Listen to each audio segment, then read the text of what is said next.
ఇదొక పండుగ సమయంలాగా ఉంది నాకైతే. హల్లెలూయా. ఆ, స్పష్టంగా కనిపించాలి మీ ముఖాలు. ఎవ్వరు ఎవరితో మాట్లాడడానికి వీల్లేదు. ఇది దేవుని యొక్క సన్నిధి. దేవుని సన్నిధిని మనం గౌరవించాలి. ఒకవేళ సీఎం గారే ఇక్కడ వచ్చి నిలబడి మాట్లాడితే ఎవరైనా మాట్లాడుకుంటుంటే ఏం చేస్తారు మీరు? ఏయ్ ధర్మస్కరా, ముందు అక్కడ ఆయన ఏం చెప్తున్నాడో వినండి అని అంటూ ఉంటారు. అవునా కదా? సీఎం గారు మాట్లాడినా మాకు లెక్కలేదని వాళ్ళు ఎవరన్నా ఉంటే, రే నువ్వు ఇక్కడ ఉంటావా వెళ్ళిపోతావా అని అడుగుతారు. కాబట్టి చాలా జాగ్రత్త. ఇది దేవుని సన్నిధి. మీ అందరికీ వందనాలు. ఈ వందనాలు అసలు ఏమాత్రం చాలా నీరసంగా వచ్చినాయేంటి? ఉపవాసం ఉన్నారా నిజంగా మీరు? ఉపవాసం ఉంటే నీరసంగా ఉంటుందా? మీరు మైక్లో మాట్లాడుతున్నారండి, మామూలుగా మీరు మాట్లాడుతున్నారు అలా ఉంటుంది. ఉపవాసం ఉండి ప్రభు బల్ల కొరకు సిద్ధపడి రమ్మని చెప్పి నేను మీకు మాటి మాటికి తెలియజేస్తూ ఉన్నాను. మనం తీసుకునే ప్రభు బల్ల పరిశీలించుకొని పరీక్షించుకొని మనం తీసుకోవాలి, కానీ అలవాటుగా ఆచారంగా తీసుకోకూడదు. ఇది మీరు గమనించవలసిన ప్రాముఖ్యమైన విషయం. దేవుని వాక్యాన్ని చూడండి ఒకసారి. యోహాను సువార్త 6వ అధ్యాయము. యోహాను సువార్త 6వ అధ్యాయము 49 నుంచి 51 వచనాలు చదువుకుందాం. మీ పితరులు అరణ్యములో మన్నాను తినినను చనిపోయిరి. దీన్ని తినువాడు చావకుండునట్లు పరలోకము నుండి దిగి వచ్చిన ఆహారం ఇదే. పరలోకము నుండి దిగి వచ్చిన జీవాహారమును నేనే. ఎవడైనను ఈ ఆహారము భుజించితే వాడు ఎల్లప్పుడూ జీవించును. మరియు నేనిచ్చు ఆహారము లోకమునకు జీవము కొరకైన నా శరీరమే అని మీతో నిశ్చయముగా చెప్పుచున్నాను నేను. దేవుడి పరిశుద్ధ లేఖన భాగాన్ని మన వినికిడిలో దీవించునుగాక. అవసరమైనప్పుడు మీరు నాకు అందించవచ్చు. నేను చెప్పేటప్పుడు మీరు పలానా వచ్చినవండి అని మాత్రం చెప్పకండి ఎవరు కూడా. ఎందుకు అంటే నేను చెప్పేది మీ బుర్రలోకి వెళ్ళాలి. ఆ తర్వాత ఆ వచనం అవసరమైతే మనం కోట్ చేసుకోవచ్చు. ప్రార్థన చేసుకుందాం. పరిశుద్ధుడైన మా తండ్రి, జీవాధిపతి, మహాగణుడా, మహోన్నతుడా, ఈ దినమున మా ప్రభువా అనపర్తి నుంచి నాయన వచ్చిన బిడ్డలను బట్టి, తుంగపాడు నుంచి వచ్చిన బిడ్డలను బట్టి, ఇదిగో ఈ ద్వారపూడిలో ఉన్నటువంటి సంఘ బిడ్డలందరినీ బట్టి నీకు మనసారా స్తుతి చెల్లిస్తున్నాం ప్రభువా. ఈ సమయంలో బలహీనులను బలపరచండి, రోగగ్రస్తులను స్వస్థపరచండి. ఎవరెవరు ఏ పరిస్థితుల్లో ఉన్నారో నాయన మీ కృపతో ప్రభువా పాపమును నుండి వారిని విడిపించండి, రక్షించండి. రక్షించబడినటువంటి వారు రక్షణలో ఎదుగునట్లు కృప చూపండి. ఎదుగుతున్నటువంటి వారు ఏ లోపాలు ఉన్నాయో, ఎక్కడ తప్పిపోతున్నామో తెలుసుకొని దిద్దుకొని సంపూర్ణంగా నీ తట్టుకు తిరగడానికి సహాయం చేయండి. ఈ సమయము మమ్మల్ని మేము మీకు అప్పగించుకుంటున్నాం. ఈ దీనదాసుడు నీ పక్షంగా ఇక్కడ నిలబడి ఉన్నాడు ప్రభువా. దయతో మీ సిలువ చాటు నీ దాసుని మరుగు చేయండి. వచ్చిన ప్రతి బిడ్డను కూడా మీరు దీవించండి నాయన. ప్రతి బిడ్డను కూడా మీరు దర్శించండి నాయన. చిన్నపిల్లలకు నిమిత్తం సండే స్కూల్ నిర్వహించబడుతుండగా నాయన నడిపిస్తున్న బిడ్డలకు తగిన జ్ఞానమును, తెలివితేటలను మీరు దయచేయండి. నీ ఆత్మతో నింపి ప్రతి బిడ్డను ఒక సమూయేలులాగా తీర్చిదిద్దడానికి సహాయం చేయండి. ఆడపిల్లలైతే ఎస్తేరులాగా తీర్చిదిద్దబడ్డానికి సహాయం దయచేయండి. సంఘములో ఉన్నటువంటి విశ్వాసులైతే తిమోతిగా, తీతుగా, ఎపఫ్రోదితుగా నీ కొరకు ఒక నమ్మకమైన సైనికులుగా ఉండడానికి సహాయం చేయండి. కుటుంబాలుగా ఉన్నటువంటి వారు అక్కుల ప్రిస్కిల్ల వలె నైనా నీ పనిని ప్రేమించేవారిగా, నీ సన్నిధిని ప్రేమించేవారిగా, ప్రాణాలకు మించి ప్రభువును ప్రేమించిన వారి వలె ఉండునట్లుగా దీవించమని ప్రార్థిస్తున్నాం.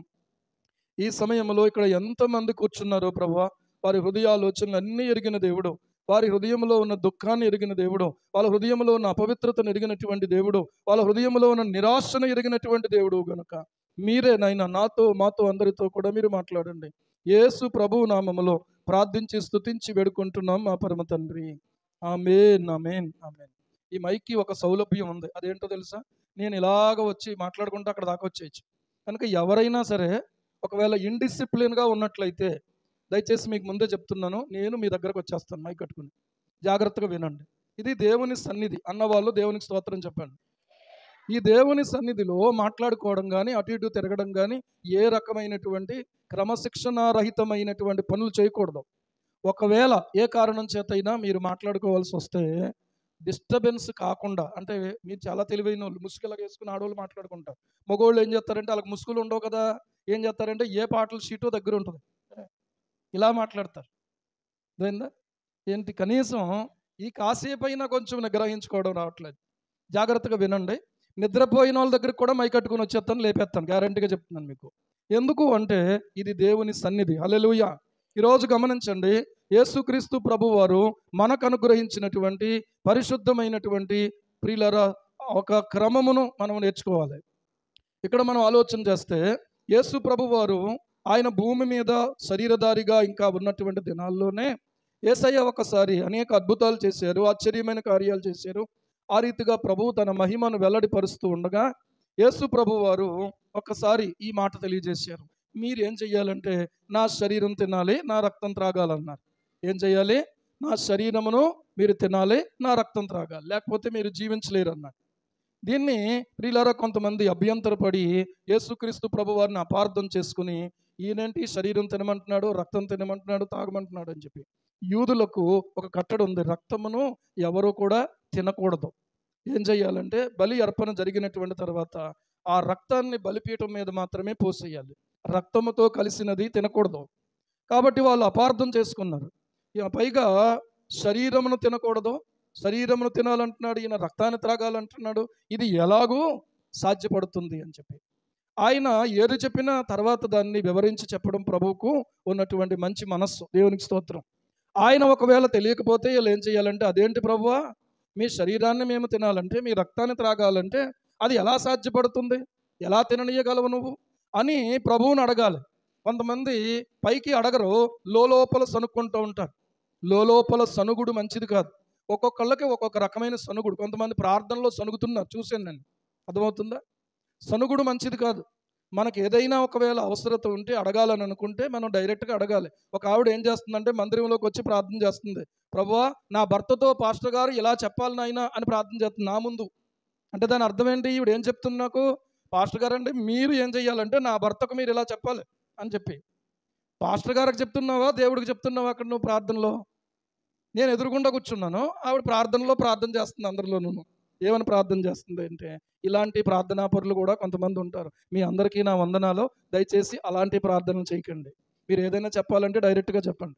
డైరెక్ట్గా అంటే అందరిలోనూ కాదు, ఏకాంతంలో చెప్పండి. దేవునికి స్తోత్రం. అర్థమవుతుందా?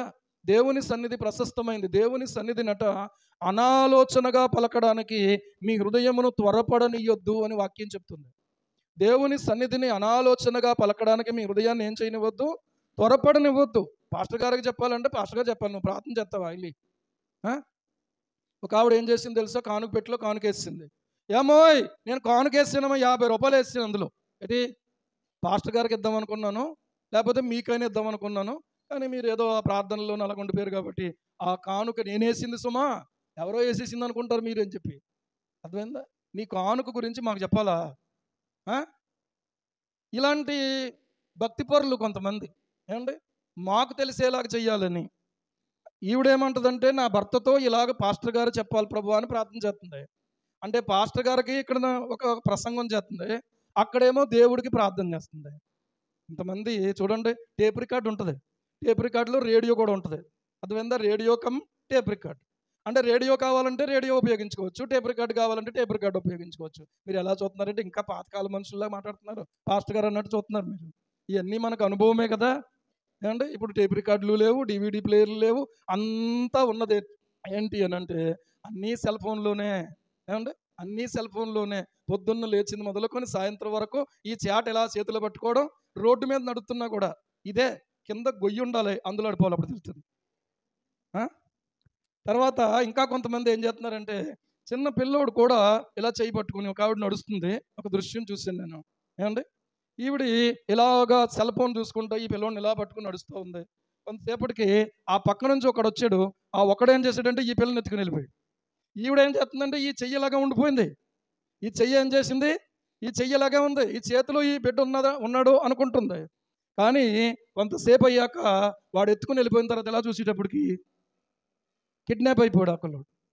అంటే ఎలా ఉన్నదో చూడండి సమాజం. అంటే ఈ పిల్ల ఎక్కడికి పోతే ఈ సెల్ ఫోన్ను చూసుకుంటూ నేను ఎలాగా అంత కాన్షియస్లోనే ఉన్నానని చెప్పి ఈ కాన్షియస్లో ఇందులో పడిపోయి ఇది మర్చిపోయింది మొత్తం. ఇప్పుడు గర్భఫలము యెహోవా ఇచ్చు బహుమానం, ఇప్పుడు బహుమానం పోగొట్టుకుంది ఆవిడ. పోలీస్ స్టేషన్కి వెళ్ళి కంప్లైంట్ చేసి ఎంత తతంగం చాలా ఉంటున్నారు.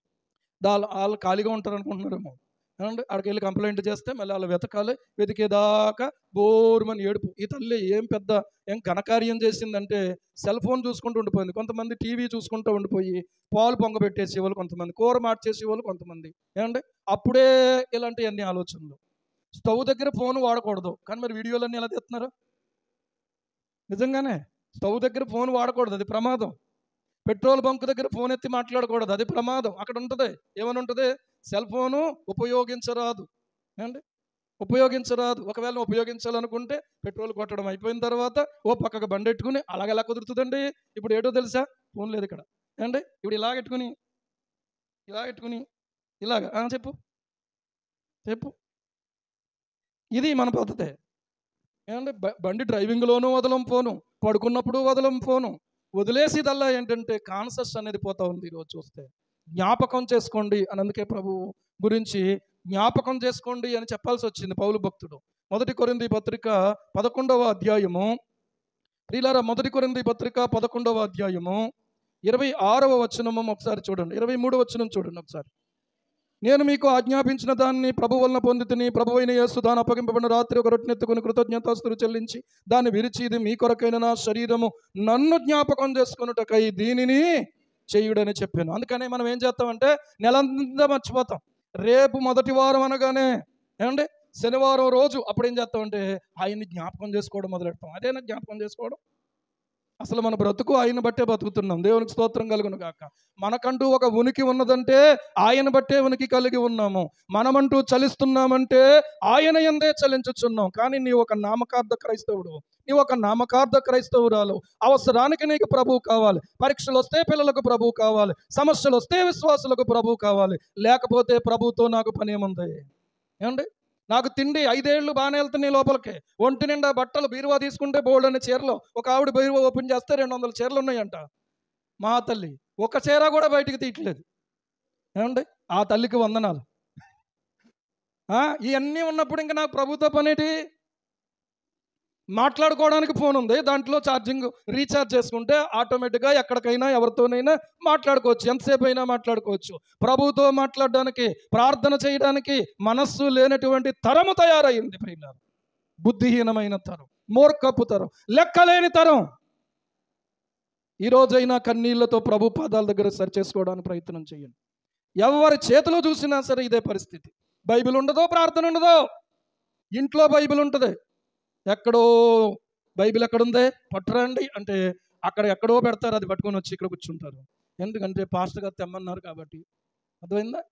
నీకు జ్ఞాపకం చేసుకోవలసినటువంటిది ఏంటో తెలుసా?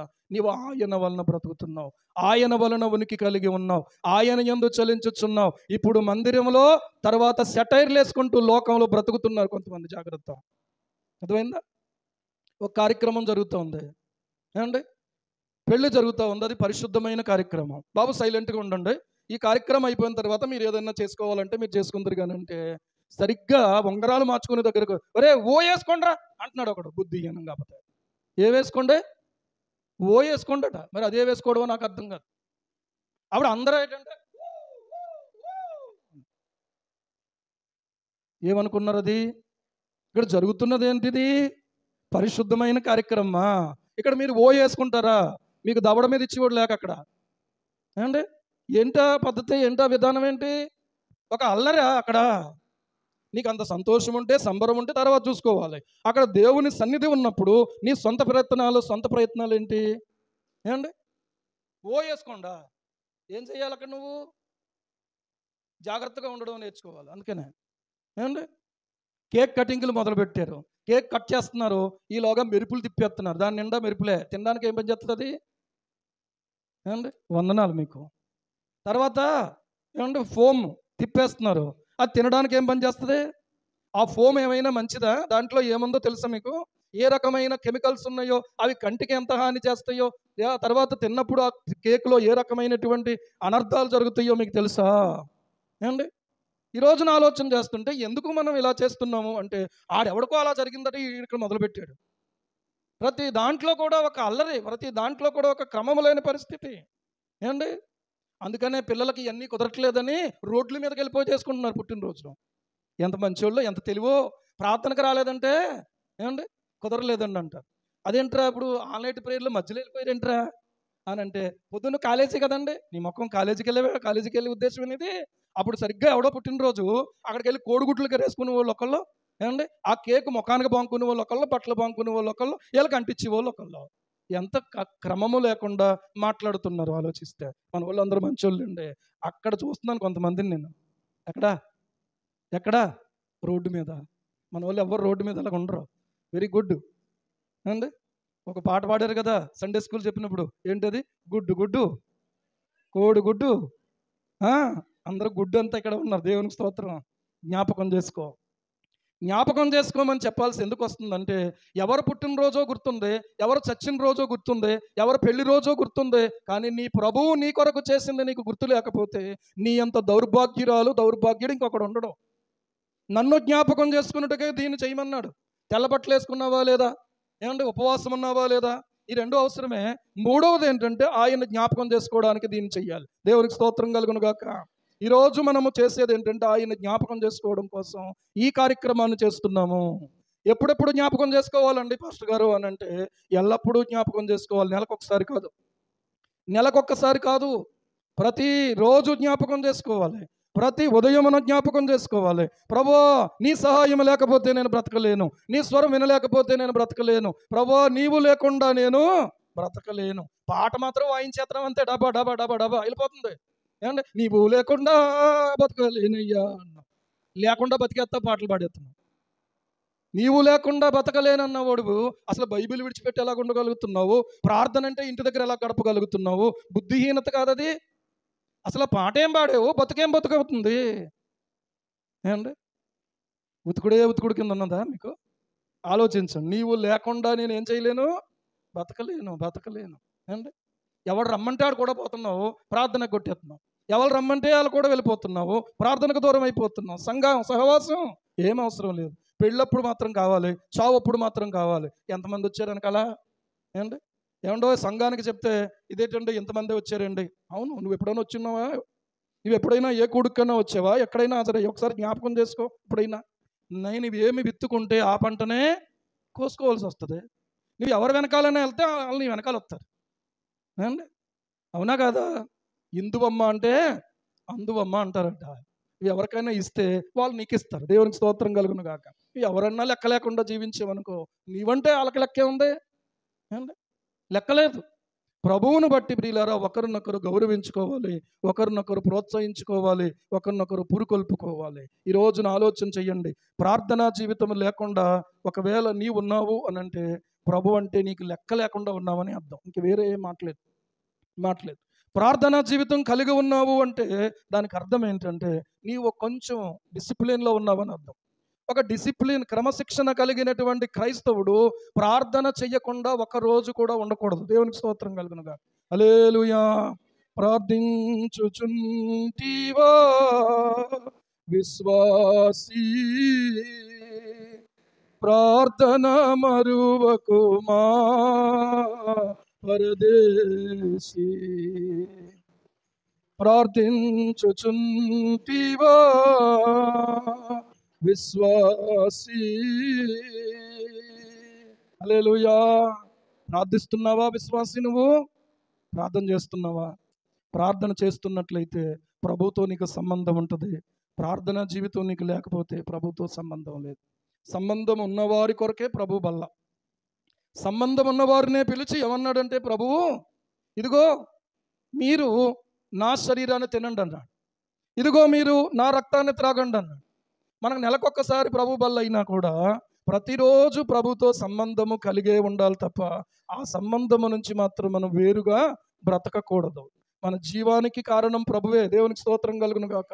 హల్లెలూయా. ఏమండి మన ఉనికికి కారణం ప్రభువే. ఈ రోజున చెప్పిన సాక్ష్యాలు విన్నారు కదా. ఈ రోజున జరిగినటువంటి సంఘటనలకు కారణం ప్రభు కృప చూపించాడు కాబట్టి ఈ రోజు నా బిడ్డలు సాక్ష్యం చెప్పారు. ఇంకా చెప్పగలరు మీరు? సాక్ష్యం చెప్పడం ఒక ఎత్తు, సాక్షిగా జీవించడం ఒక ఎత్తు. సాక్ష్యం చెప్తున్న నీవు సాక్షిగా జీవించాలి. ఏ రోజుకు ఆ రోజు, ఏ క్షణానికి ఆ క్షణం, ఏ పూటకు ఆ పూట నీవేం చెయ్యాలంటే సాక్షిగా జీవించాలి. నువ్వు మాట్లాడే మాటలు ఆయన సాక్షివని తెలియచేయాలి. నీ కుటుంబ జీవితం ఆయన సాక్షివని తెలియచేయాలి. నీ పని చేసే పని చోటు ఆయన సాక్షివని తెలియచేయాలి. హల్లెలూయా. నువ్వు చేసే పరిచర్య ఆయన సాక్ష్యం అని తెలియచేయాలి. జ్ఞాపకం చేసుకో ప్రభువుని. ఏమండి, నీకోసం ఆయన ఎంత విరిగిపోయాడో జ్ఞాపకం చేసుకో. ఆయన విరక్కపోతే మనకు రక్షణ లేదు. మనం విరక్కపోతే ప్రభువుకు మనం పనిచేయం. ఈ సూత్రం గుర్తుపెట్టుకోండి. ఆయన విరక్కపోతే మనకు రక్షణ లేదు.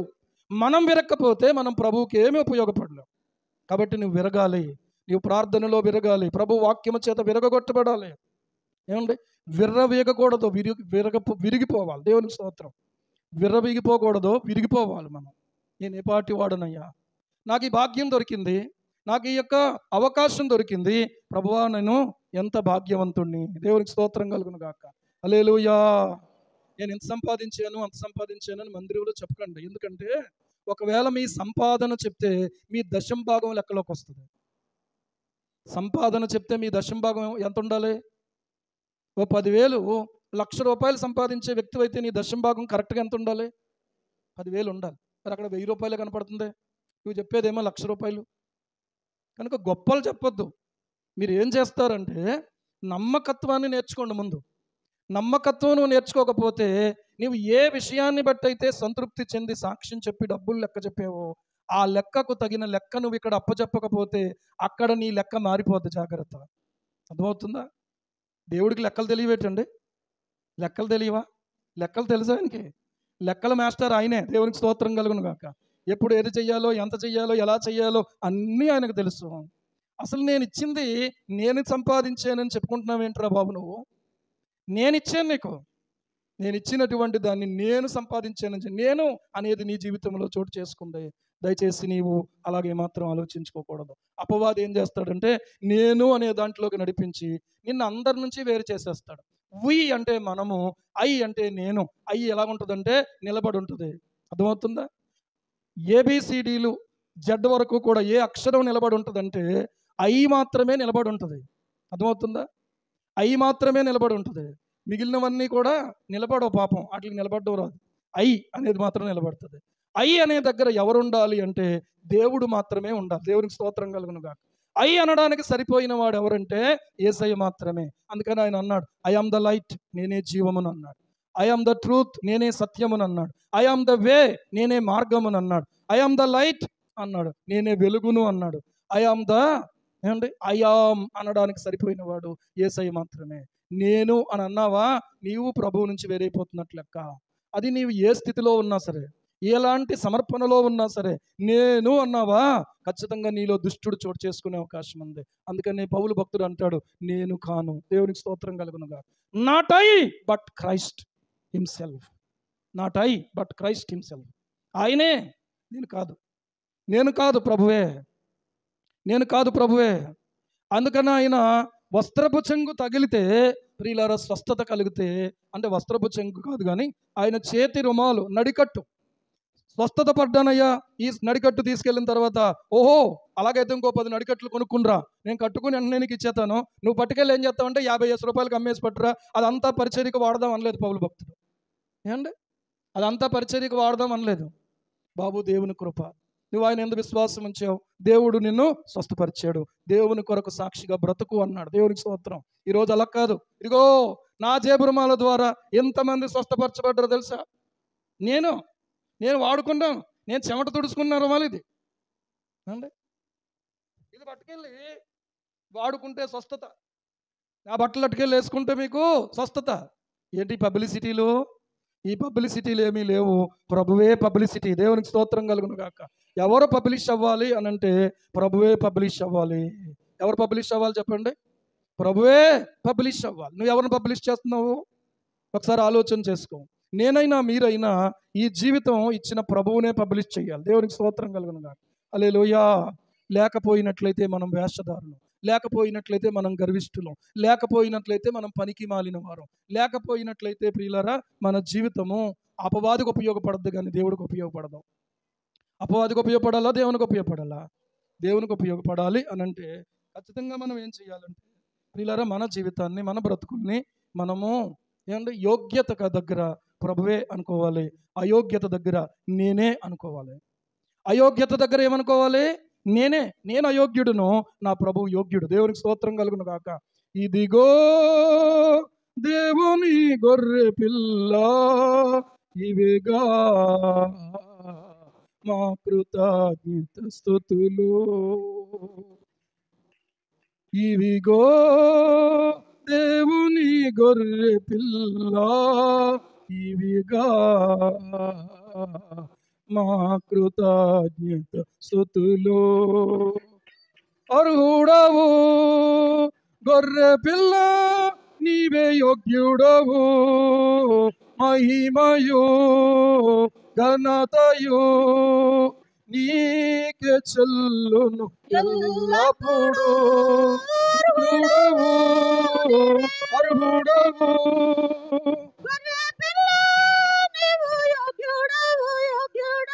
మహిమయు ఘనతయు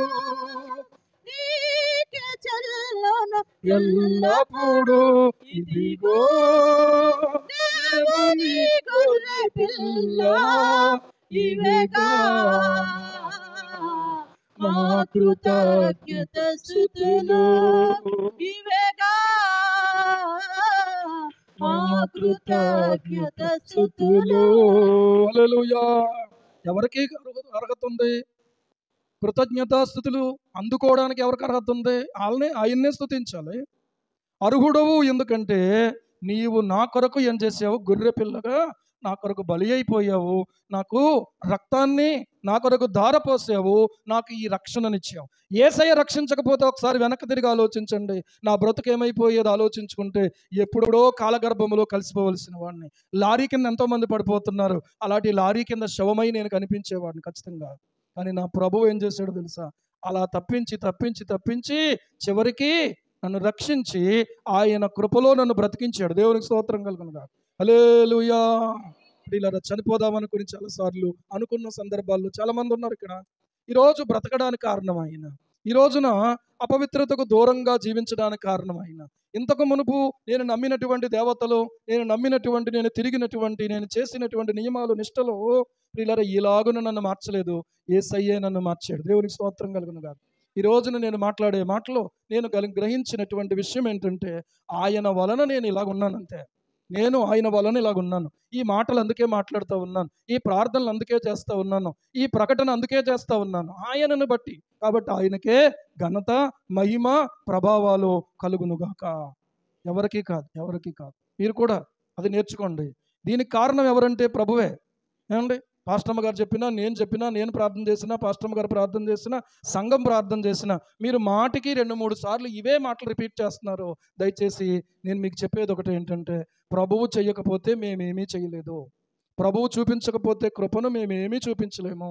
ఎవరిని అయినా ఆయనే జ్ఞాపకం చేసుకున్నాడు. ఈ రోజున మనం ఎవరిని జ్ఞాపకం చేసుకోవాలంటే ప్రభువును జ్ఞాపకం చేసుకోవాలి. నా బలం అనుకున్నావేమో ఒకవేళ, నా తెలివి అనుకుంటున్నావేమో ఒకవేళ, నా కష్టం అనుకున్నావేమో ఒకవేళ, నేను ఉపవాసం ఉన్నానండి అనుకుంటున్నావేమో. లేదు లేదు, ఉపవాసం ఉండకపోయినా కూడా ఆయన జ్ఞాపకం చేసుకునేవాడే. దేవునికి స్తోత్రం కలుగునుగాక. నువ్వు ఏ ఉపవాసం చేసేవని ప్రభు సిలువ మీద నీకోసం ప్రాణం పెట్టాడు? సార్ ఆలోచన చెయ్యండి. అసలు నీవంటే ఏంటో, అసలు నువ్వు భూమి మీదే లేనప్పుడు నీకోసం ఆయన ప్రాణం పెట్టాడు. దేవునికి స్తోత్రం. కాబట్టి ఈ రోజున మన జీవితంలో, మన బ్రతుకుల్లో ప్రియులారా ఆయనను మనం జ్ఞాపకం చేసుకోవాలి. తర్వాత మీరు చూసినట్లయితే ఈ వచన భాగంలో నా శరీరమును తిని నా రక్తమును త్రాగాలి అని ప్రభువు చెప్పారు. ఏమండి? ప్రభువుతో సహవాసం ఉండాలి. ప్రభువు వాక్యాన్ని, ప్రభువు మాటను ఏం చేయాలంటే అనుదినము మనం వింటూ ధ్యానం చేస్తూ ఆ మాటల చేత మన హృదయాన్ని నింపుకోవాలి.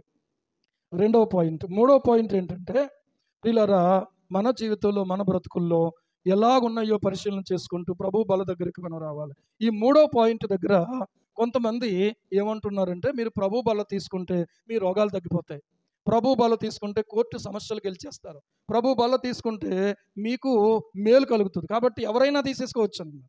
ఎవరైనా తీసుకోవడానికి వీలు లేదు. ఎందుకంటే ప్రభువు అందరికీ ఇవ్వలేదు. ప్రభు ఎవరికి ఇచ్చారు? ఆయనతో పాటు ఉన్నవారికే, శిష్యులకే ఇచ్చాడు. దేవునికి స్తోత్రం. కాబట్టి ఈ రోజున అందరికీ ఇవ్వకూడదు అనేది ప్రభువుని బట్టి నేర్చుకుంటున్నాం. ఇంకొకటి ఏంటంటే చిన్నపిల్లలు, వాళ్ళకి ఏ పాపం తెలియదు కదా అని వాళ్ళకు కూడా మనం ఇవ్వకూడదు. కారణం ఏంటి అని అంటే ప్రభువు పిల్లలకు ఇవ్వలేదు. మెయిన్ అర్థమవుతుందా? ప్రభు ఎవరికి ఇవ్వలేదు? చిన్నపిల్లలకు చేతుల్లో రే తీసుకుండ్రా, మీరు నిష్కల్మషం, మీ మీ మీ దోతలు పరలోకమందు నా తండ్రి ముఖాన్ని చూస్తూ ఉంటారు. ఏమండి?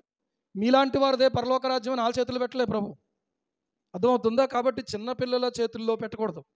ఒకవేళ నీకు ఎవరికి ఇవ్వాలనుకున్నా సరే, ఇక్కడ మనం గమనించినట్లయితే ఎవరికి వాళ్ళే ప్రభు బల్లను తీసుకోవలసిన వాళ్ళు, ఎవరు విశ్వాసులో వాళ్ళే తీసుకోవాలి. దేవునికి స్తోత్రం కలుగును గాక. అమ్మ నాకు కొంచెం పెట్టని ఏడుస్తున్నాడు అనుకోండి పిల్లోడు, పెట్టకూడదు, ఇవ్వకూడదు. అర్థమవుతుందా? గమనించండి, దీన్ని తినువాడు చావకుండునట్లు.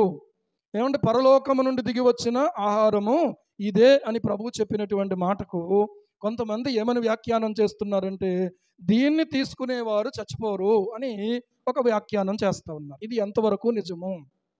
ఇది ఎంతవరకు నిజము? అలాగున ఒకవేళ అది నిజమైతే ఈనాటి వరకు ఆనాటి నుండి ఉన్నటువంటి ఆదిమ అపోస్తలు చచ్చిపోకూడదు. అర్థమవుతుందా మీకు? వాక్యపు వెలుగులో ప్రతిదాన్ని గమనించాలి మనం. ఇదే నిజమైతే ఆయన మాట ప్రకారంగా ప్రభు బల్ల తీసుకుని ప్రభు చేతుల్లో నుంచి తీసుకున్నారు అపోస్తలు. చనిపోయారా? బ్రతుకున్నారా? చనిపోయారా? ఒకసారి వెళ్ళి చూసొస్తామంటారా? ఏమండి? ఇప్పుడు ఏమి లేవు, వాళ్ళ సమాధులే ఉన్నాయి. ఎందుకు? కారణం ఏంటంటే వాళ్ళు చనిపోయారు. అర్థమవుతుందా? ప్రభు అన్నాడు, మీరు దైవములని సర్వోన్నతుని కుమారులని నేను సెలవిచ్చాను, అయినను మీరు కూడా ఏమవుతారో తెలుసా? చనిపోతారు అన్నాడు. అయితే ఇక్కడ ఒక మాట గమనించాలి. ఒక మనిషి ప్రభువుని ఎరగక ముందు చనిపోయే చావు వేరు, అతనికి 2 చావులు ఉన్నాయి. ఒక జన్మకు 2 చావులు ఉన్నాయి, 2 జన్మలకు ఒక చావే ఉంది. దేవునికి స్తోత్రం కలుగును గాక. ఇప్పుడు చావు అంటే అర్థం ఏంటంటే ప్రియులారా, శరీరానికి మరణం ఉంది, ఆత్మకు కూడా మరణం ఉంది. ఈ 2 విషయాలు గమనించాలి. క్రీస్తునందు ఉన్నటువంటి వారికి, క్రీస్తు యేసునందున్న వారికి ఏ శిక్షా విధి లేదు. ఎందుకంటే అతని ఆత్మ విమోచించబడింది, అతను విమోచించబడ్డాడు. తన విమోచకుడు ఈ లోకంలో ఒకవేళ శరీర రీతిగా కన్ను మూస్తే ఒక మాట అంటాడు యోబు భక్తుడు, ఏమంటాడంటే నా విమోచకుడు సజీవుడనియు. ఏమండి? నా విమోచకుడు ఎవరు? సజీవుడు. ఆయనను నేను నా కన్నులారా చూచెదను అన్నాడు. ఇక్కడ మీరు వాక్య సహాయం చేయొచ్చు. యోబు గ్రంథము ప్రియులారా దయచేసి తీయగానే వచ్చేసింది. దేవునికి స్తోత్రం. 19వ అధ్యాయము 25వ వచనం, 25వ వచనం, 19:25. అయితే నా విమోచకుడు సజీవుడనియు తరువాత ఆయన భూమి మీద నిలుచుననియు నేను ఎరుగుదును. ఎలాగున చర్మము చీకిపోయిన తరువాత శరీరముతో నేను దేవుని చూచెదను. హల్లెలూయా. ఏం చేస్తాను? నేను దేవుని చూచెదను. చర్మం ఎప్పుడు చీకిపోద్ది చెప్పండి? చనిపోయిన తర్వాత. ఒక రోజు గడిచింది, 2వ రోజు గడిచింది, రావాల్సిన వాళ్ళు రాలేదు. బాబు అలా ఉంచండి, అలా ఉంచండి, అలా ఉంచండి అన్నారు అనుకోండి, అక్కడ ఎవరు నిలబడలేరు. మన శరీరం అంత గొప్పదే. అర్థమైందా? ఈ శరీరం ఏమవ్వాలంటే మట్టికి మన్నుగా అప్పగించబడిపోవాలి. ఎంత భక్తుడైనా భక్తిహీనుడైనా అంతే సంగతి.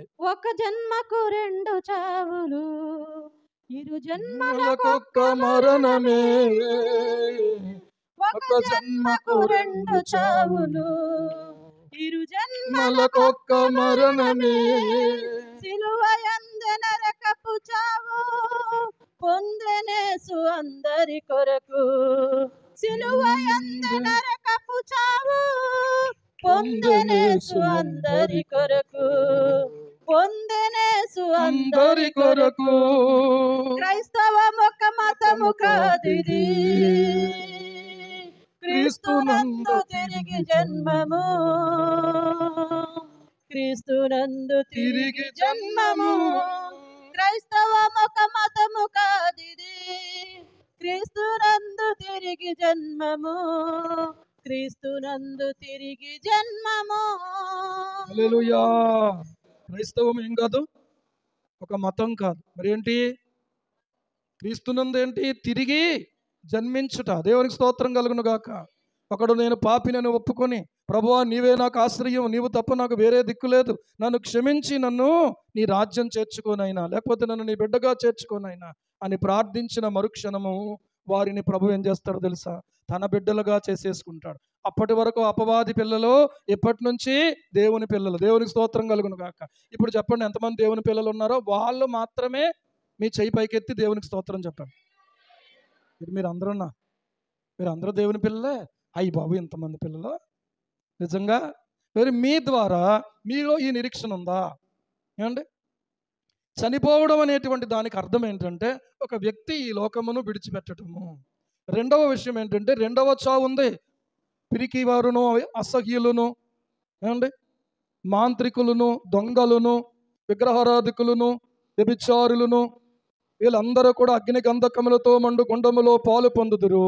ఇది రెండవ మరణం. ఇప్పుడు చావకుండునట్లు అనే మాటకు ప్రభువే వాక్యాన్ని వివరిస్తూ ఉండగా మనము దాన్ని బుర్ర కొంచెం వెలిగించుకోవాలి. చావకుండునట్లు అంటే అర్థం ఏంటంటే నేను నరకానికి పోకుండునట్లుగా నన్ను బలపరిచేది, నన్ను నిలబెట్టేది, దేవుని రాజ్యమును చేర్చేది యేసుక్రీస్తు ప్రభు యొక్క శరీరమును ఆహారం. దేవునికి స్తోత్రం కలుగును గాక. గమనించుకోవాలి ఈ విషయంలో. అర్థమవుతుందా?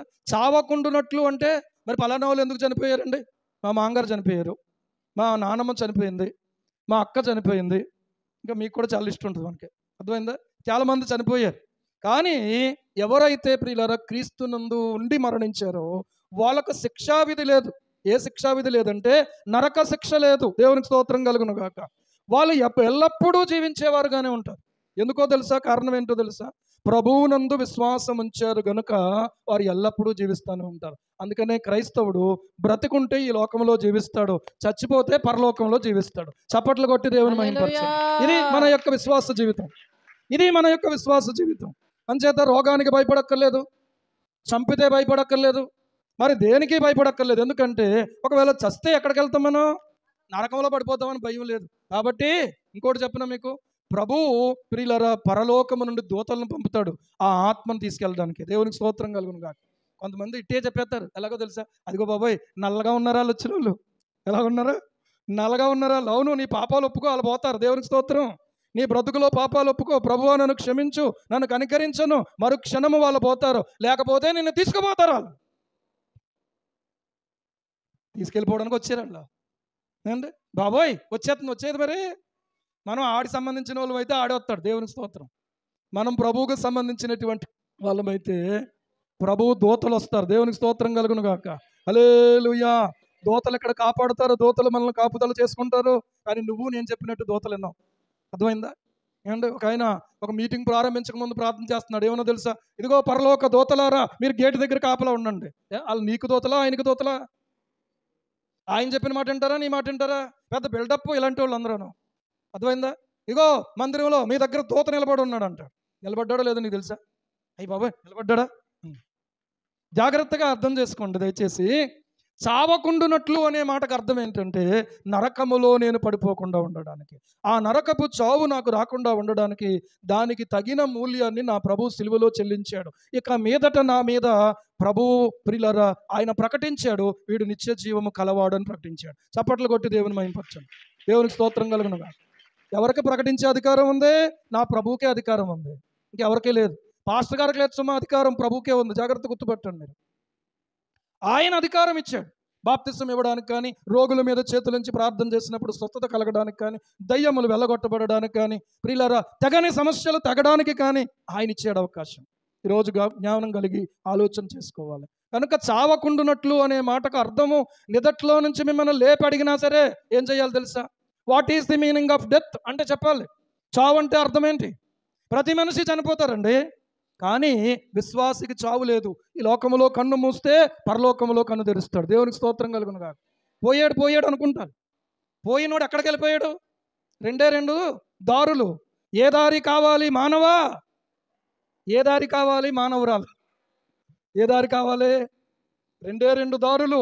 యేసయ్య పరలోకానికి దారి, అపవాది నరకానికి దారి. అందుకనే రెండు ద్వారాలు ఉన్నాయి, రెండు దారులు ఉన్నాయి. రెండు ద్వారాలు ఉన్నాయి, రెండు దారులు ఉన్నాయి. మందిరానికి చూడండి, రెండు దారులు ఉన్నాయి కదా. రెండు ఉన్నాయా? అక్కడ పైకి ఎక్కొచ్చు, కిందకి మందిరంలోకి రావచ్చు. రెండు ద్వారాలు కనపడుతున్నాయి అక్కడ. ఈ రెండు ద్వారాల్లో ఒక ద్వారం ఎలాంటిదో తెలుసా? విశాలమైనటువంటి ద్వారం. ఒక ద్వారం ఎలాంటిదంటే ఇరుకు ద్వారం. ఈ ఇరుకు ద్వారములో గుండా ప్రవేశించడానికి ఏం చెయ్యాలంటే నీవు పోరాటం చెయ్యాలి. విశాలమైన ద్వారం ఉంటుంది. ఏమంటే 10 మంది ఇలా జట్లు వేసుకుని ఇలా నడిస్తే ఎంత సరదాగా ఉంటుందో అలాగే నడుస్తారు విశాలమైన ద్వారములో. ఇక్కడ ఏంటో తెలుసా? ప్రభువు ముందు నడుస్తున్నాడు, ఆయన వెనుక నేను నడాలి. మళ్ళీ మా ఇద్దరికి చాలా ప్రేమ అండి అని చెప్పి నా భార్య చెయ్యట్టుకుని నేను తీసుకెళ్తాను. కుదరదు అక్కడ. ఎవరి భక్తి ఆలదే, ఎవరి విశ్వాసం ఆలదే, ఎవరి పరిశుద్ధత ఆలదే. దేవునికి స్తోత్రం కలుగును కాక. అలా కాదండి మీరు వెళ్ళిపోతే ఎలాగా అని భార్య ఒకవేళ భర్త చెంగట్టుకుంది అనుకోండి, ఏమో నువ్వు వెళ్ళిపోతే ఎలాగా, నేను కూడా వస్తానని చెప్పి చెంగట్టుకోవడానికి ఇల్లేదు. ఎవరి దారిని వాళ్ళే ప్రభువును మహిమపరుస్తూ ముందుకు సాగాలి. అందుకనే పాడే మొదటి రోజు ఏం పాట? నే సాగేద యేసునిలో నా జీవిత కాలమంతా, నే సాగేద యేసునితో నా జీవిత కాలమంతా, యేసుతో గడిపేదా, యేసుతో నడిచేదా, యేసుతో గడిపేదా, యేసుతో నడిచేదా, పరమును చేరగా నే వెళ్ళదా. చెప్పండి, ఇలా చెప్పండి. ఆగమ్మా. పరమును చేరగా నే వెళ్ళదా, పరమును చేరగా నే వెళ్ళదా, ఆనోకు వలె సాగేదా, నే సాగేదా యేసునితో నా జీవిత కాలమంతా, నే సాగేదా యేసునితో నా జీవిత కాలమంతా. హల్లెలూయా. ఒక గొర్రె మందలో నుంచి మందతో వెళ్తూ వెళ్తూ వెళ్తూ ఒక గుంటలో పడింది. ఆ గుంటలో పడినటువంటి గొర్రె, అది గొర్రె కాబట్టి అది ఏం చేస్తుంది? ఆ గుంటలో పడినప్పుడు అది ఏమండి ఇబ్బంది పడిపోతుంది. అది ఇబ్బంది పడిపోతే ఇలాగంటది, పైకి చేతులు కాళ్ళు పైకి లేపితే ఏం చేస్తుంది తెలుసా? అయ్యా నేను ఇక్కడ పడిపోయాను, దయచేసి నన్ను బయటికి తీయని కేకలేస్తుంది. గొర్రెకున్న లక్షణం ఏంటో తెలుసా? అది బురద గుంటలో పడి ఆనందించదు. సినిమా పాటల్లో పడి ఆనందిస్తున్నావా? ఏమండి సీరియల్లో పడి ఆనందిస్తున్నావా? రాజకీయ సంబంధమైనటువంటి విషయాల్లో పడి ఆనందిస్తున్నావా? ఎవరెవరో గొడవ మనకెందుకండి? నీ గొడవ ఏంటి? యేసయ్య గొడవ. దేవునికి స్తోత్రం కలుగును గాక. నీవు ఎక్కడ ఉండాలి? యేసయ్య కొరకు ఉండాలి. యేసయ్య కొరకు, యేసయ్య బిడ్డను నేను, యేసయ్య సేవకుడు నేను, యేసయ్య సన్నిధిలో ఉండాలి. యేసు కోసమే ప్రార్థన చేయమంటారా? చేస్తాను. ఓటు వేయాలంటే వేస్తాను. కానీ ఆ ఓటు నాకు దేవుడు ఎవరినైతే నా మనసులో తీసుకొస్తాడో వాళ్ళకి వేస్తాను. చెప్పగలవా నువ్వు? అమ్మో చెప్తే ఇంకేమన్నుందండి? ఏమండి వచ్చిన వాళ్ళకల్లా ఏమంటాం తెలుసా? మీకే వేస్తామండి, మీకే వేస్తాం అంటాం. కానీ యేసే దగ్గర ఇంతమందికి మాట ఇచ్చాం, గుద్దుకుంటే వెళ్ళిపోండి, ఏమవుద్దు ఓటు? అర్థమైందా? ఇంతమందికి మాట ఇచ్చాం కాబట్టి ఎవరిని ఏమంటాం, ఎవరిని గుర్తు అనుకుంటాం? ఏమండి అందుకని ఏం చేద్దామంటే ఒకటేమో ఒక గుర్తు మీద, ఒకటేమో ఒక గుర్తు మీద, ఒకటేమో ఒక గుర్తు మీద వేసుకుంటూ వెళ్ళిపోయి ఇలా చుట్ట పెట్టేసి దాంట్లో ఆ బాక్స్లో వేసేయండి. ఏమవుద్ది? పనిచేద్దా? ఓటు వేసేవా లేదా? ఒకటేటి ఎన్ని వేసాము ఓట్లు? 4-5 ఓట్లు ఎన్ని ఉంటాయో అక్కడ అన్నీ గుద్దేశాం. ఎందుకు వచ్చింది? బాబు వేసేవా? మాకేసేవా? మీకేసింది. బాబు మాకేసేవా? మీకేసింది. అయ్యి బాబు, చాలా విశాలమైన హృదయం ఉంది. ఇలాంటి వాళ్ళందరికీ దేవుని వాక్యం ఏం చెప్తుంది తెలుసా? నువ్వు అందరితోనూ కలిసి ఉంటే పరలోక రాజ్యం చేరే భక్తి నువ్వు చేయట్లేదు.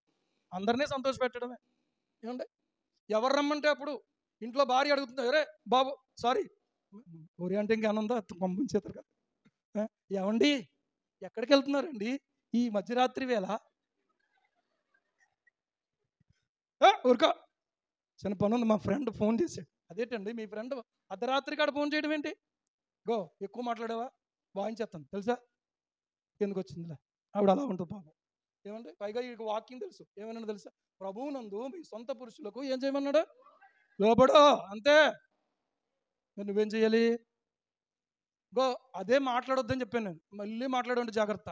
ఇప్పుడు అసలే నాకు ఇంత టైం వేస్ట్ అయిపోయింది, ఇప్పటికి వచ్చేద్దాను అసలు వెళ్ళి అంటాడు. అర్థమైందా?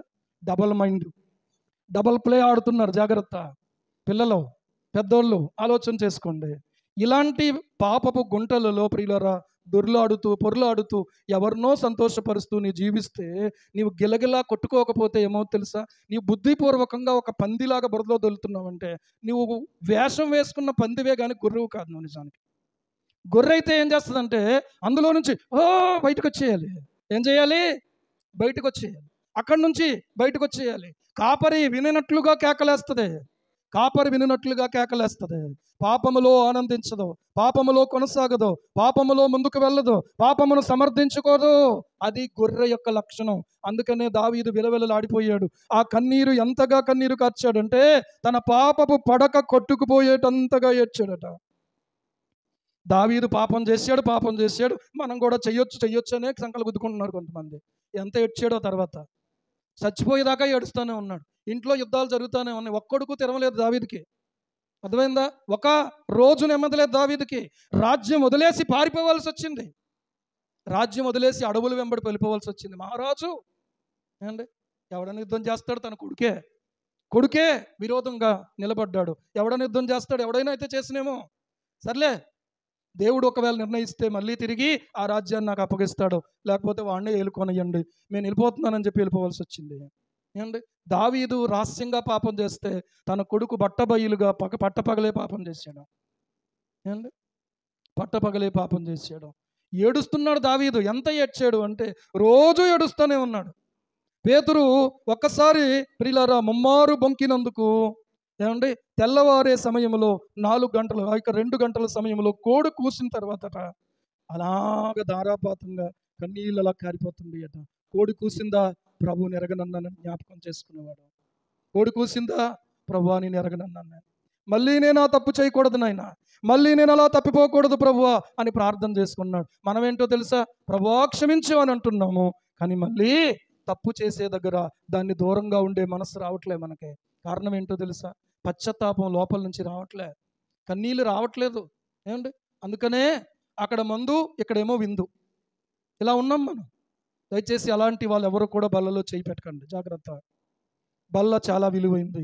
ఒక తీర్మానం చేసుకో, ప్రభువా నన్ను క్షమించు, నన్ను ఒక్కసారి నువ్వు జ్ఞాపకం చేసుకో. నేను బురదగంటలో ఉండి ప్రభు బల్లలో చేయి పెడితే ప్రియులారా అది కరెక్ట్ కాదు, నన్ను క్షమించు నాయన. కొంతమంది ఏమండి ఏ తప్పు చేయలేదండి అనుకుంటున్నారు, కానీ ఇంకోటి చెప్పన, ప్రార్థన చెయ్యటం మానుట అనే తప్పు చేసావు నువ్వు. పరిశుద్ధ గ్రంథం నీ చేతిలో ఉంటే ఆ గ్రంథాన్ని కనీసం ఒకసారి తెరవలేదు. హైదరాబాద్ నుంచి మన ఫోన్ వచ్చింది, శివయ్య వాళ్ళ మనవడు గురించి వాళ్ళ అమ్మాయి ఫోన్ చేసి, అయ్యగారు రండి ప్రార్థన చేయరండి, మా వాడికి జ్వరం వచ్చిందండి, నేనేమో వంట సిద్ధపరచడానికి ఓనర్స్ ఫోన్ చేస్తున్నారు, నేను అక్కడికి వెళ్ళాలి, ఇదిగో ఫోన్ ఇస్తున్నానండి, వాడితో మాట్లాడండి. నేను చెప్పాను, ప్రార్థన చేసుకుంటున్నావా? వాక్యం చదువుకున్నావా లేదా నువ్వు? ఇప్పుడు 2వ తారీఖు ఈరోజు సామెతలు 2వ అధ్యాయం తీసి చదివి ప్రార్థన చేసుకో అని చెప్పాను నేను. ప్రియులారా, ఒక్క మాట ఆలోచన చెయ్యండి. నీ దగ్గర బైబిల్ ఉంది, ఆ బైబిల్ పక్కన పెట్టేసి ఇక్కడ ప్రార్థనకు స్వస్థత కోసం వస్తావేంటి నువ్వు మోకరించి ప్రార్థన చేయకుండా ఇక్కడ స్వస్థత కోసం వస్తావేంటి నువ్వు? స్వస్థత నీకు ఇక్కడ ఉంది, ఇక్కడ లేదు. వాక్యంలో ఉంది స్వస్థత, కన్నీటి ప్రార్థనలో ఉంది స్వస్థత. ఆ తర్వాత రికమెండేషన్ కోసం మేము కూడా నీతో కలిసి ప్రార్థన చేస్తాం. ప్రార్థన చెయ్యమని పడుకున్న వాళ్ళు బైబిల్లో ఒకళ్ళు లేరు. దానియేలు ప్రార్థన చేద్దాం రండని 3 పిలిచాడు, తన స్నేహితులు 3 కూడా, రండి ప్రార్థన చేద్దాం. నేను పడుకుంటాను, ఎందుకంటే నాకు దర్శనం రావాలంటే ఏం చెయ్యాలి? పడుకోవాలని పడుకున్నాడా? పడుకోలేదు. ప్రార్థనలోనే వచ్చేది దర్శనం, పడుకుంటే వచ్చేది కళ. దేవుని బిడ్డలారా, నీవు కావాలని దేవుడు దర్శించాలని పడుకోక్కర్లేదు. అవసరమైతే దేవుడు నిద్రిస్తాడో కలుస్తాడు. దేవునికి స్తోత్రం. దేవుని వాక్యాన్ని ఆలోచన చెయ్యండి. ఏమి బుర్రకాయ లేకుండా మనం అటు ఇటు పరిగెత్తవద్దు. దయచేసి ప్రార్థన పూర్వకంగా జీవితాన్ని దిద్దుబాటు చేసుకోండి. ప్రభు సన్నిధి మధురమైంది, ఆయన వాక్యం మధురమైంది. ఇక్కడ దాకా రావక్కర్లేదు అంటే ఇక్కడ మందిరానికి రావద్దని చెప్పట్లేదు నేను. కొంతమంది కేవలం ఇక్కడికే వస్తున్నారు, అక్కడికి వెళ్ళట్లేదు. కొంతమంది కేవలం మమ్మల్నే ప్రార్థన చేయమంటున్నారు, మీరు ప్రార్థన చేయట్లేదు, ప్రార్థనా కూడికలో ఉండట్లేదు. ఎలా స్వస్థత దొరుకుతుంది, ఎలా నెమ్మది దొరుకుతుంది? మేము ఇక్కడ ప్రార్థన చేస్తుంటే నీవు ఇంటికాడ కూర్చొని దుప్పటి కప్పుకొని పడుకుంటావా? నీకు ఎలా విడుదల దొరుకుతుంది? ఏమండి, ప్రభు జ్ఞాపకం చేసుకో. ఏం జ్ఞాపకం చేసుకో? ఒక బాధ లేదు, ఒక బందీ లేదు, అక్కడ కూర్చుని ఏమంటే చక్కగా కాలక్షేపం చేస్తున్నావు కబుర్లు చెప్పుకుంటా. ఇక్కడేమో ప్రార్థన నీ గురించి చెయ్యాలి. ఇలాంటి సమయాలు ఎన్నో గడిచిపోయినాయి మన జీవితంలో. ఒకసారి జ్ఞాపకం చేసుకుందాం. ఇప్పుడే నీకు స్వస్థత లభించబోతుంది, ఇప్పుడే నీవు దిద్దుబాటు చేసుకుంటే. దేవునికి స్తోత్రం కలుగును. నా దేవుడు డాక్టర్లను మించిన పరమ డాక్టరు. ఆయనకు అసాధ్యమైంది లేదు. ఆయనకి ఇష్టమైతే స్వస్థపరుస్తాడు, ఆయనకి ఇష్టమైతే విడిపిస్తాడు. కొంతమంది అంటున్నారు, అయ్యా కీళ్ళ నొప్పులు తగ్గుతులేదు. అవునమ్మా నిజమే, కొన్నిసార్లు నేను కూడా ఆ బాధను అనుభవించినటువంటి సందర్భాలు కనపడతా ఉన్నాయి. అప్పుడు అనుకుంటున్నాను, వాళ్ళు అందుకేనేమో అంత బాధగా చెప్తున్నారు. మీకు తెలుస్తున్నాయండి, తెలియాలండి. మీకు తెలియకపోతే మా గురించి ఎలా ప్రార్థన చేస్తారండి?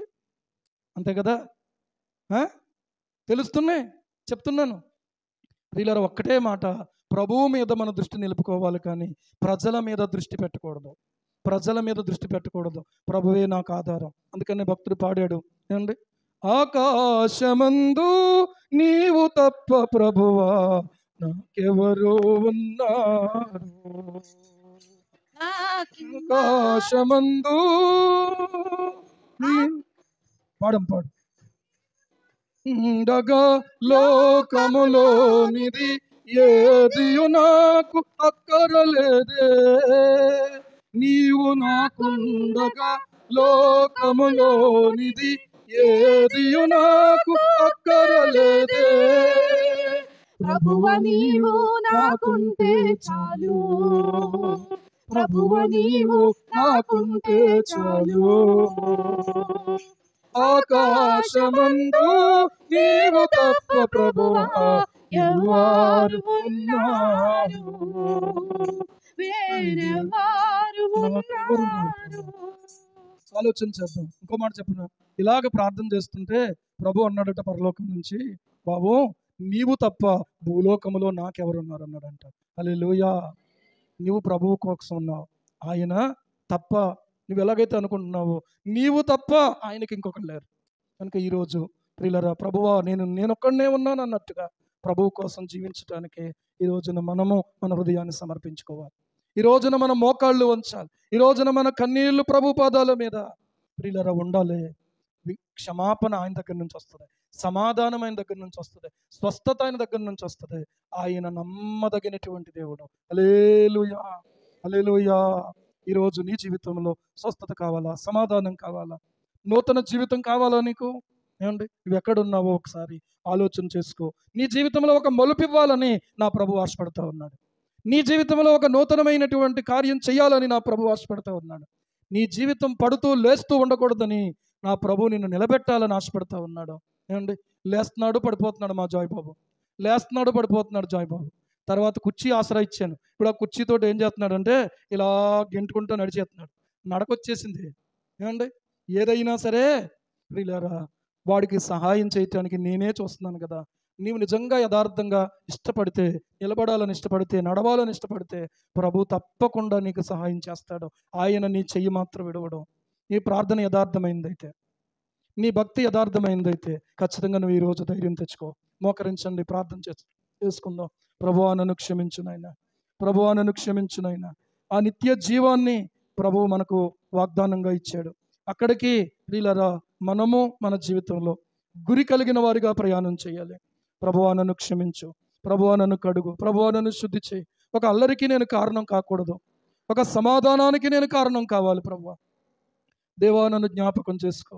నా జీవితంలో, నా బ్రతుకులో తండ్రి, నేను ఎక్కడ తప్పిపోతున్నాను, ఎక్కడ అబద్ధమాడుతున్నాను, ఎక్కడ మోసం చేస్తున్నాను, లేకపోతే ఒకవేళ భక్తుడుగా మోసగించి భక్తిహీనుడిగా బ్రతుకుతున్నట్టున్నాను. ప్రభువా దయతో నన్ను క్షమించు. భక్తురాలుగా మాట్లాడుతూ భక్తిహీనురాలుగా జీవిస్తున్నందుకు నన్ను క్షమించు నాయనా. ఒకసారి నీవు నన్ను జ్ఞాపకం చేసుకో. నీ ఎదుట ప్రభువా మరుగులేదు కదా, నీ ఎదుట సమస్తము తేటగా కనబడుతుంది కదా. అయ్యా దయచేసి నాకు సహాయం చేయనైనా. మీ రక్తముతో కడగండి కడగండి కడగండి నాయనా. శుద్ధి చేయండి ప్రభువా. ఓ నీ సన్నిధి నాకు అనుగ్రహించు నాయనా. ఓ నీ బలమును నాకు అనుగ్రహించు నాయనా. నిలబడినటువంటి పేతురును ప్రభు ఎలా నిలబెట్టావో, నిలబడిన దావీదును మళ్ళీ ఎలా నిలబెట్టావో ప్రభు, ఒక పౌలు భక్తుని ఎలా నిలబెట్టావో నేను కూడా నీ కొరకు అలా నిలబడడానికి నాకు సహాయం చేయి ప్రభువా. దేవా నేను పడిపోకుండా నిలబెట్టునైనా, పడకుండా నిలబెట్టునైనా, జారకుండా కాపాడు తండ్రి.